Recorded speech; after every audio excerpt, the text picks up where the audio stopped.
Why have we come to earth? Do you remember?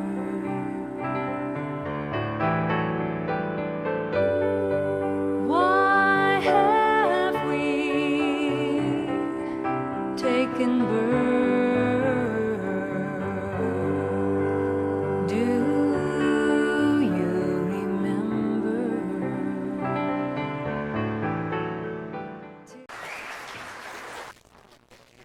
You're welcome. Good morning, everyone. Happy Mother's Day to all of us. And a little shout out, I just have to say, I want to put this down here. I miss my daughters, Lydia and Annie, so we'll just say hi, Lydia and Annie, everybody. Ready? 1, 2, 3. Hi, Lydia and Annie. Perfect. That's great. Okay, I'm going to get all this stuff out of the way. I'm thrilled to be here, and Jane and I had the distinct pleasure of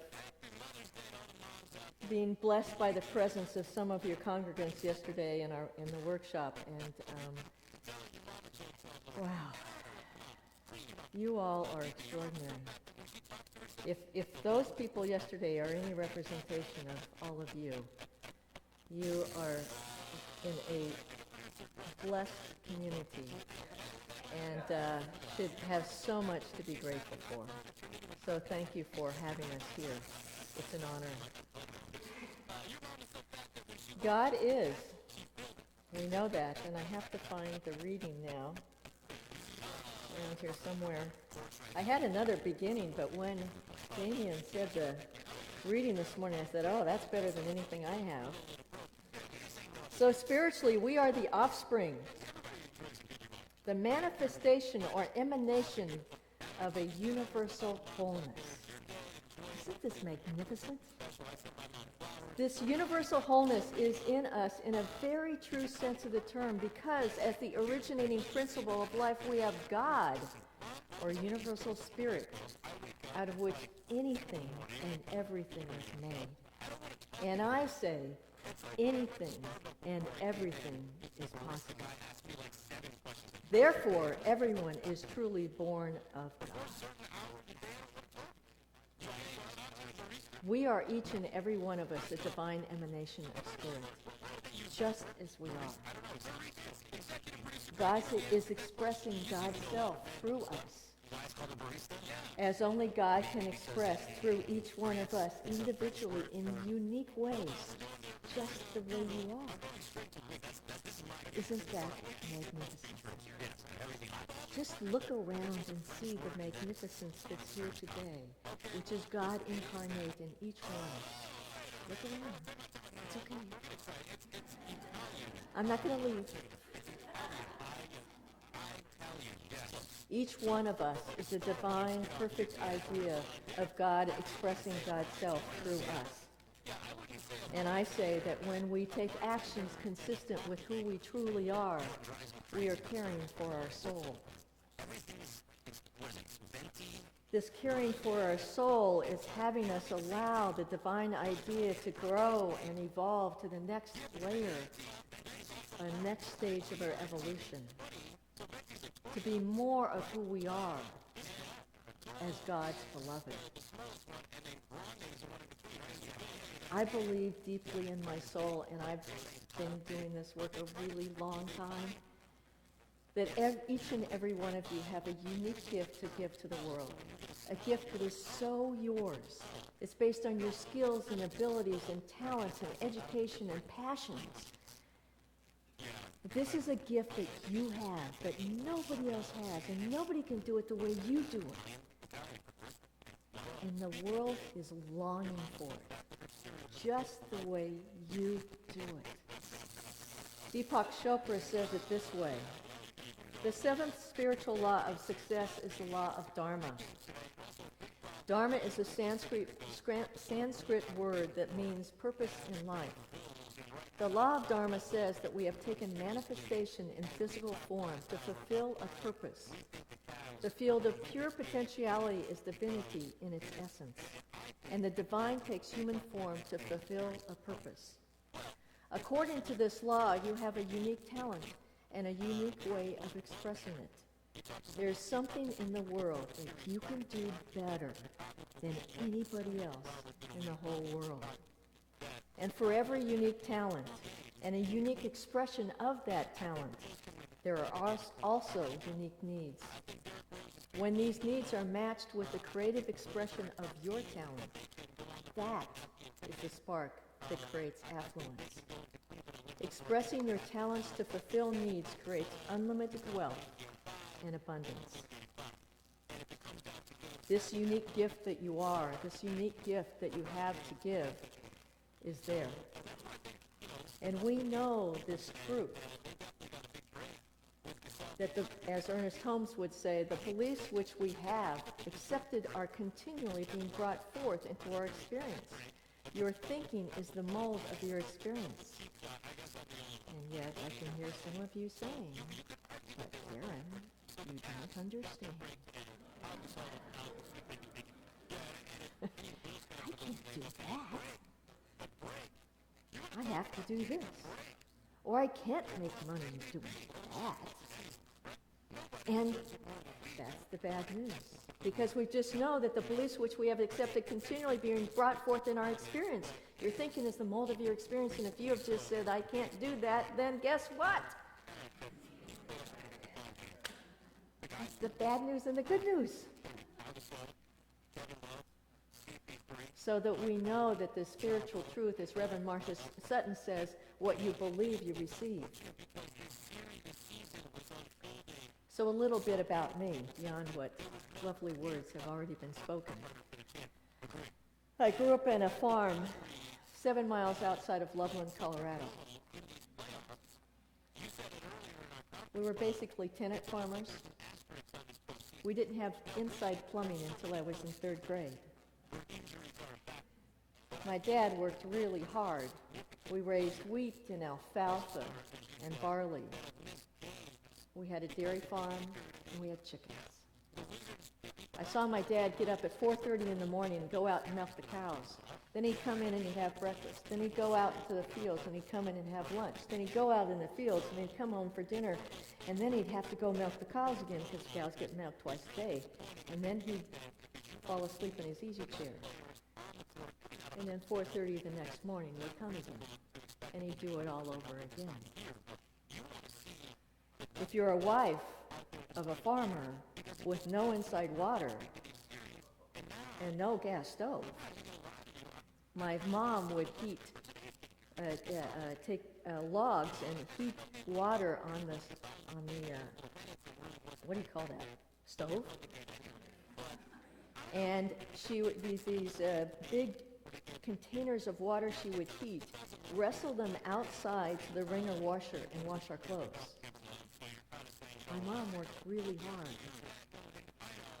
And if you're a little girl watching all this, what are you going to decide? I decided you got to work really hard. Any other work harders in the room? I saw them work hard, and I thought, well, the only way you're going to make it in life is you got to work hard. And then this other thing would happen around August. And I now have the adult words for it, but as a little girl, I just watched what happened. So we get in the car, and we go to the elevator, and then we get this piece of paper, which I now know is a check. And based on the tonnage of wheat and barley and the price of wheat and barley, we get a settlement check. And we drive it to the bank in Berthoud, Colorado, 5 miles away, and we put it in this brick building. And I didn't understand, but what happened was that we go to the Wayside Inn for lunch. We never went out. And they had the best fried chicken, mashed potatoes, and biscuits you'd ever want. It was delicious, and my parents were in a good mood. I thought, I don't know what just happened, but this is good.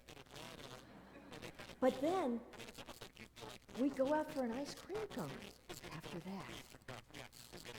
I couldn't understand all that settlement check, but I knew this was a great day. My Parents were in a good mood.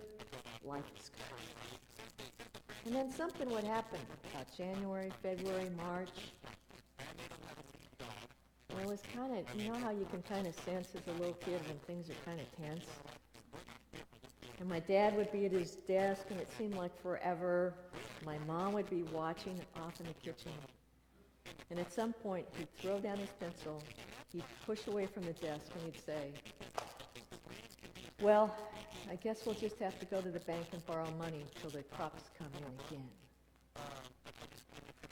At that point, my mom would cry. And I don't know about you.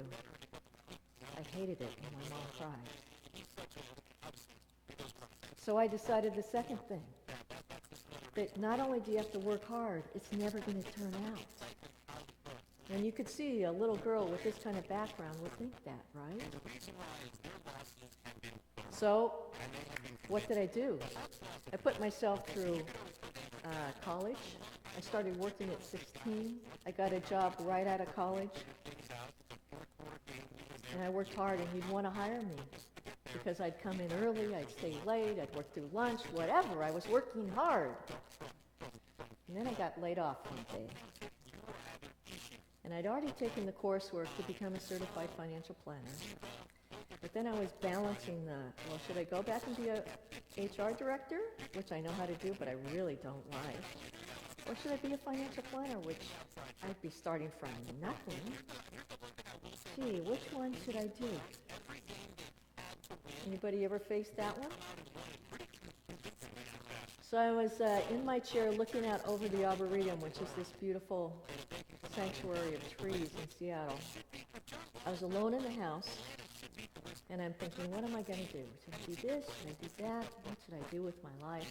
And all of a sudden, God spoke and said, work with people and their money. That was clear. That meant I was opening up my financial planning practice. That was 24 years ago. Best thing I ever did. I have the most extraordinary clients. I have the most extraordinary staff.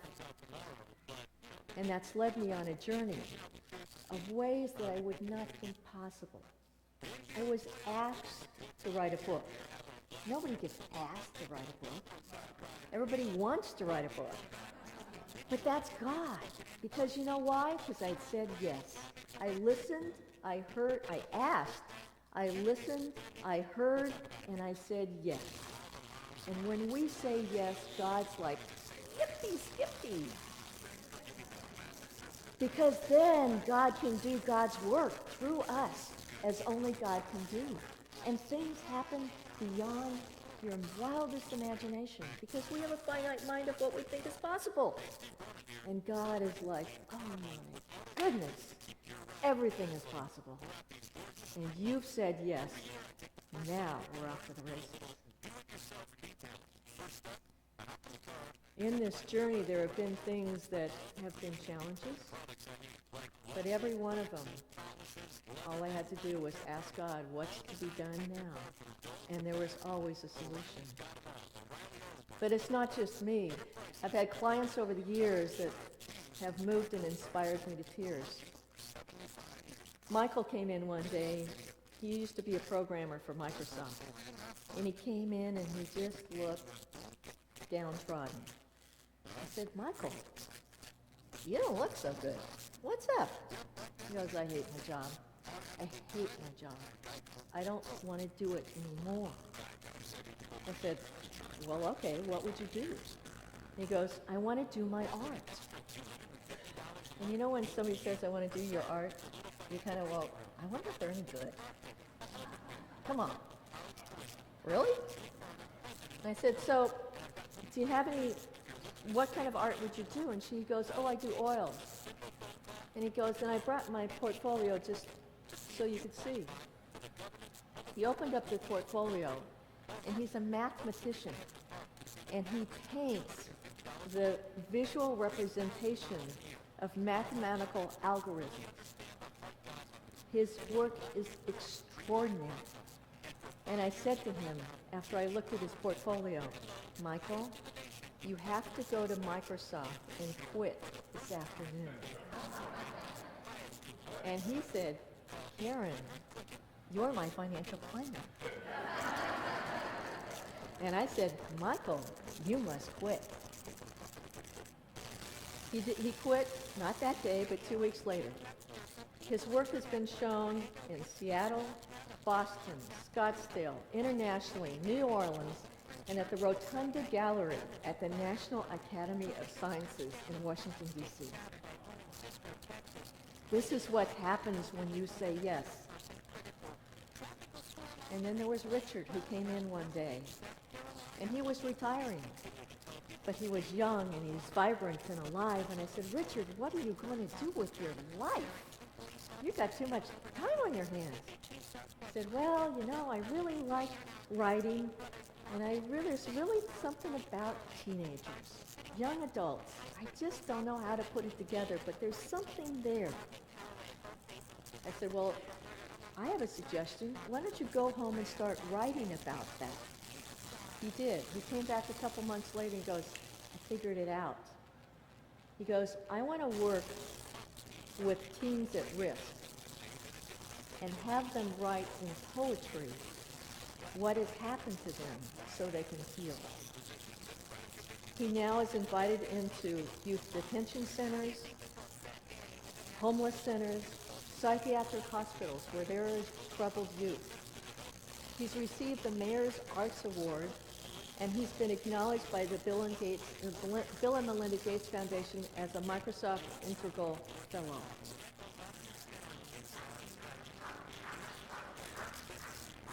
He had been, shortly before I saw him last, he'd been called into the King County Detention Center because there had been a youth there who had beaten up on 4 guards and 4 other kids. And he heard about what Richard did, and he requested Richard to come in and work with him because he wanted to heal and have his violence be stopped and to have him start to be able to be all that he is, internally perfect, whole, and complete. Richard says, the work and the kids that we work with are a gift to us, for we work with them. We that are working with them are realizing a part of ourselves. We bear witness to these kids with the faith that something changes in them when we listen. Now, did Michael know that he was going to be showing in Washington, D.C.? Did Richard know he'd be working with over 6,000 teens in the last 13 years? No. Do you have any idea of what's going to happen to you when you're willing to stand here and say, this is my gift, I claim it today, and I say yes? What does God have in store for you? Doors will open up.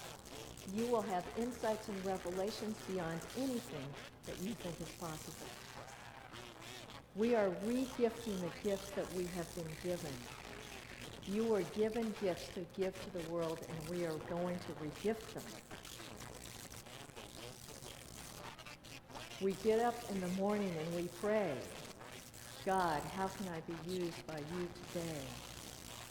And I know some of you are saying, I really can't, Karen. So remember, Ernest Holmes, that what you receive, you believe you receive. And to shift that, do your spiritual practice, go see a practitioner, take these classes that are in abundance here, and have you realize that this gift is longing to be received by the world. And when you do that, there's this kind of endless flow of cosmic energy between you and the universe that you're giving and the universe is receiving. And when you do that, your body starts to vibrate at a high level because you are in alignment with the truth of the harmony of the universe. Recently, I did a physical well-being checkup. And I was told that I'm healthier than 93% of women my age. I know it's because I'm doing God's work. I know it in my core. I know it's because I said yes And the vitality and the energy of spirit infuses my body. And when I talk about having said yes, I'm not suggesting you have to be the one who figures out deforestation. For in God there is no quantity, there is only quality. So it could be that you are the best grandmother any grandchild could ever have. And that is your gift. It could be that you mentor a young person. It could be that you volunteer at a homeless center. Or it could be that you volunteer in a park. I live a block away from a park. And once a week, people who live around the park get together and they do a work party. Because there's not enough money in the Parks and Recreation budget. And it's like a sanctuary. And sometimes when we give our gifts, we have no idea the impact on others. And I suspect that those people who volunteer on a monthly basis have no idea what happens when people walk through that park, because it is gorgeous.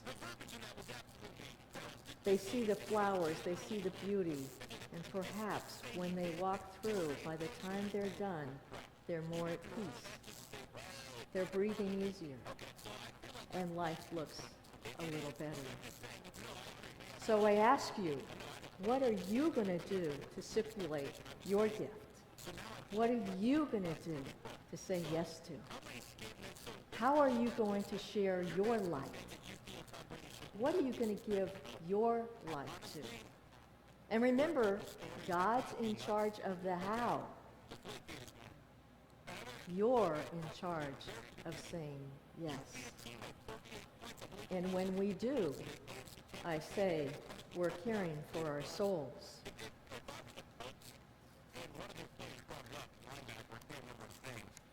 Each of us has a unique gift to share with our community or the world, a gift the world is longing for. This gift, when it is a true expression of our soul, inspires others, is a joy to give, and brings a sense of purpose and meaning to our lives. I believe we each have a higher purpose, and that money is an access point by which we can discover and express our gift. When we give that gift to the world, we are caring for our souls. We are creating pathways that are honest and authentic expressions of who we truly are. We will find that this truer self, this more expansive, more peaceful, more effective self has always been there. But it was masked inside of this thing I call our money baggage, suppressing our essence. The purpose of our money message, this purpose of saying yes to God, is to give ourselves a new way to look at the world so we can fully express who we are in all areas of our lives. When we do this, it takes us to our essence, for it arises out of the language at the center of our being. And if we follow it, we will begin to live a more centered life. And from the center, anything is possible. Let's pray.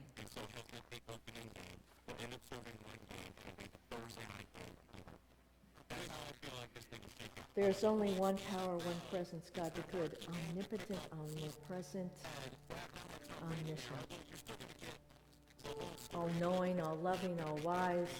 There is nothing too big for God to handle. I know God is divine wisdom, divine right action, clarity, courage, strength, trust, and faith. And I know that I am the emanation of spirit just as I am, and I know this is to be the truth of each and every person here gathered today. And I know that the divine right action of spirit is alive and well in each of us. And as we say yes to this, we are directed, have all the strength and the courage to take those actions that are consistent with this essence that lives within us, which is God. So I speak my word this day, knowing that for each and every one of us, this is a day of recognition. A day of recognition of the God-given gifts that are within us. A day of being willing to say, yes, God, use me this day. A day of recirculation of our gifts that we give to the world. A day of caring for our souls. I remember that we don't have to figure out the how. I remember that's God's job. Our job is to say, yes, each day, God, use me this day, show me this day how to circulate my gifts, how to care for my soul, how to make the difference in the world I came here to make. Show me the way, God. Reveal to me the next steps this day. Open my eyes, open my ears to hear the divine guidance, the divine wisdom, the divine grace of what it is that is mine to do. I am grateful beyond words for the gifts each of us have been given. I am grateful for those who've already said yes and are just amplifying this yes. And I'm grateful this day for those who are saying yes today. God, use me this day to fully express the divine nature that is within each of us. So as we go forth today, may we catch that vision of our heart's highest desire, the vision to care for our souls and anchor it on earth and call it heaven right here, right now. And so it is.